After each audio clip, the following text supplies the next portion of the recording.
Hi, my name is Taha. I study computer science in Bilkent University. In this video, I'll walk through the solenoid magnetic field experiment I completed for Physics 102. The setup was pretty simple.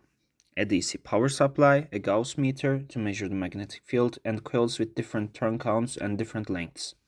The entire goal was to see how the magnetic field inside a solenoid changes when I adjust three variables: number of turns, current, and the length of the coil. When electric current flows through a conductor, it produces a magnetic field around it. Coiling the wire strengthens and concentrates this field, forming what we call a solenoid. The magnetic field inside it follows the relation, meaning increasing the number of turns or current increases the magnetic field, while increasing the solenoid length should weaken it.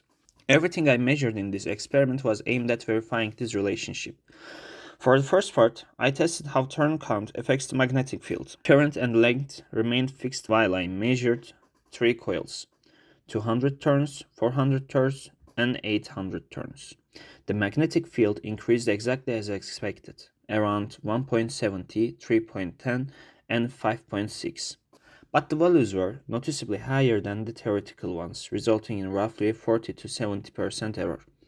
Most of this came from Gauss meter sensitivity and how accurately the probe was positioned inside the coil during measurement. Next, I explored current as the variable, keeping the turn count and length constant. At 1 ampere, 2 ampere, and 3 ampere, the magnetic field values I recorded were 2.40, 4.70, and 6.80, forming a nearly linear graph with only about 13 to 20% deviation, which matched the theoretical model much more closely than the first case.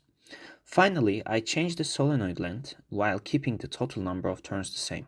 First, I used a 4 cm coil, then extended it to 8 cm by connecting two coils in series with the same total turns. Doubling the length dropped the magnetic field significantly, roughly from 7.50 to 2.2, which aligned well with the theoretical expectations, even though the measurements still carried around 25% experimental error. Overall, the experiment showed the expected behavior very clearly. More turns or more current strengthens the magnetic field, while increasing length weakens it. Despite some measurement errors from sensor positioning and reading precision, the core trend matched theory, and the results were consistent with the solenoid equation.